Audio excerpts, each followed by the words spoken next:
Picture this. You've been saving for 2 years. You finally have enough for a down payment on a cute little 3-bedroom starter home.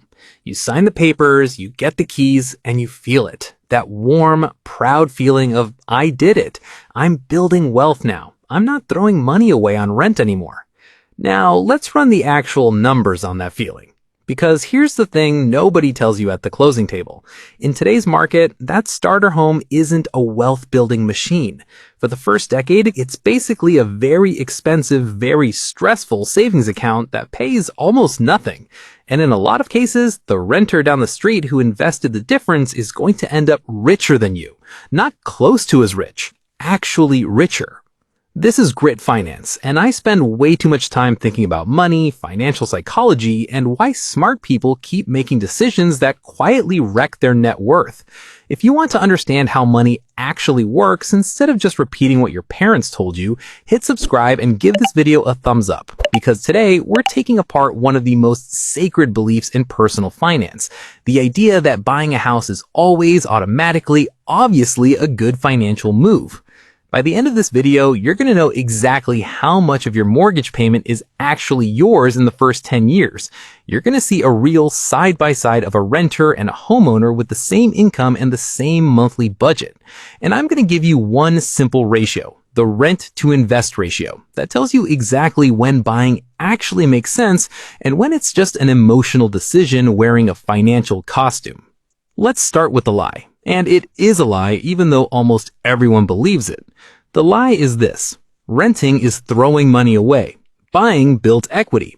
You've heard some version of this from your parents, your uncle at Thanksgiving, every real estate agent alive, and roughly 900 TikTok finance bros. The logic sounds airtight. Rent goes into your landlord's pocket and you get nothing back. A mortgage payment goes toward a house you'll eventually own outright. So buying wins. Case closed. Except that logic skips the one part that actually matters, which is math. It treats a mortgage payment like it's 100% yours, like every dollar is quietly stacking up in your own personal vault. It isn't. Most of that payment, especially early on, isn't building your wealth. It's paying rent to the bank. You're still renting. You're just renting money instead of renting a home, and you're paying a lot more for the privilege. Okay, let's get into the cold math, because this is where the whole story falls apart.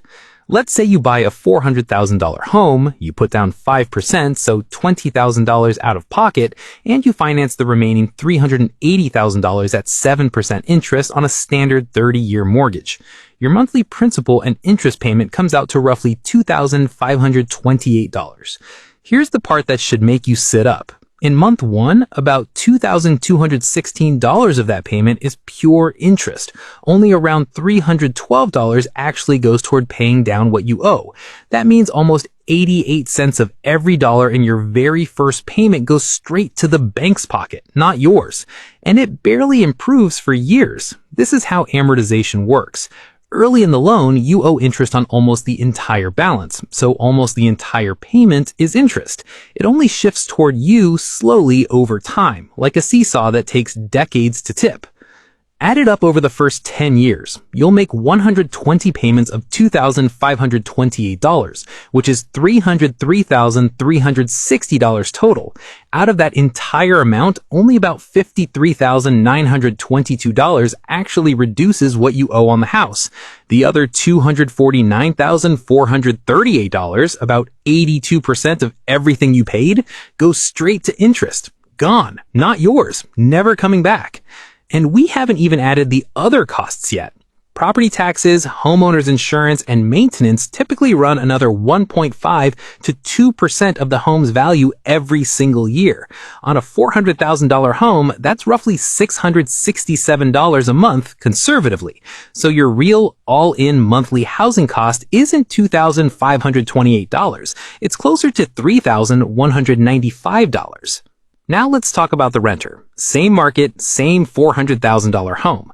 Let's say the equivalent rental goes for $2,200 a month, which lines up with what most price to rent data actually shows in a lot of cities right now. That's $995 less per month than the homeowner is paying, all in.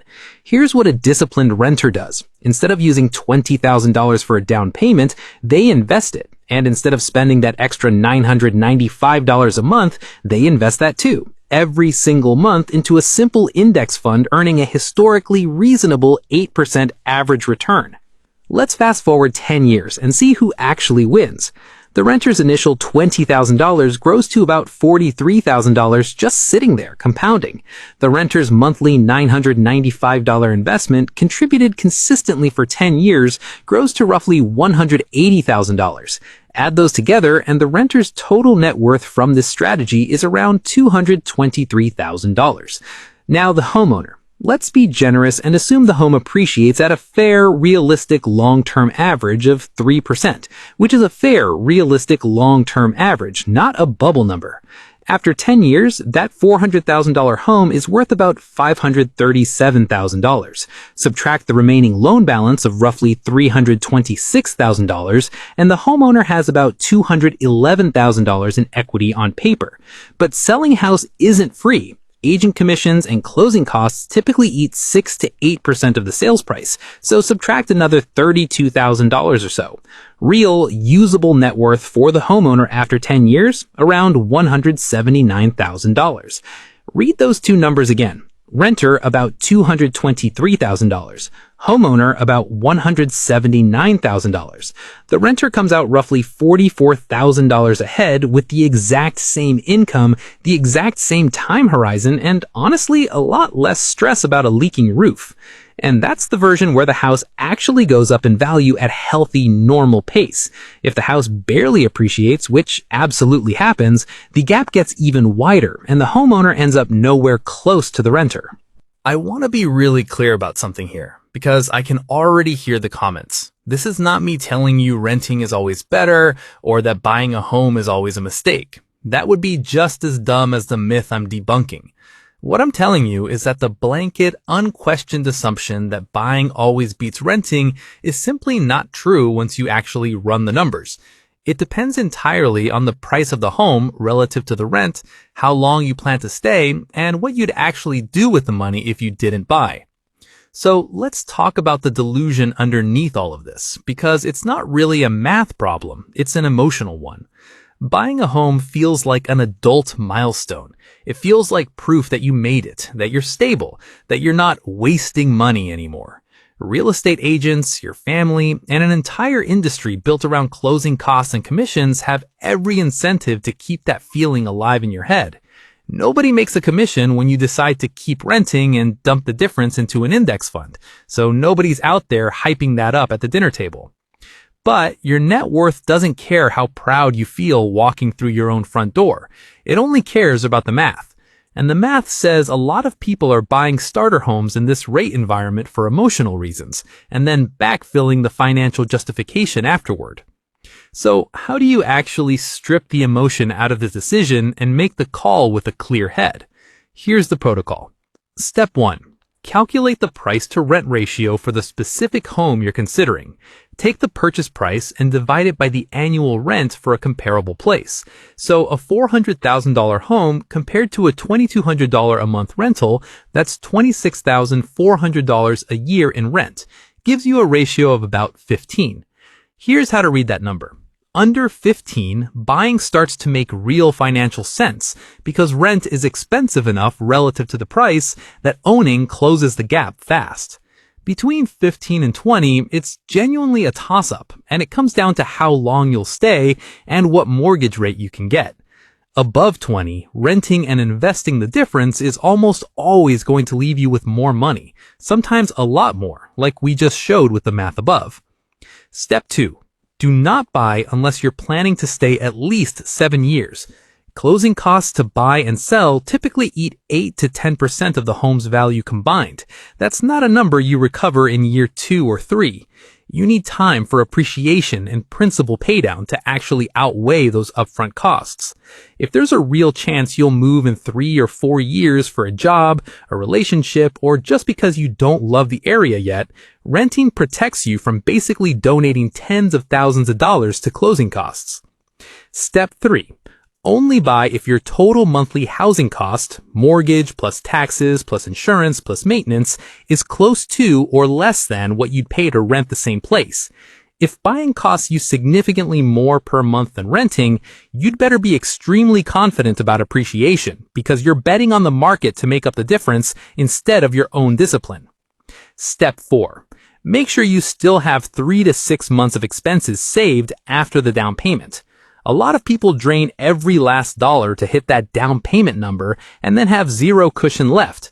One broken furnace or one job loss, and suddenly you're not building wealth, you're in crisis mode, which is the exact opposite of what a home purchase is supposed to do for you.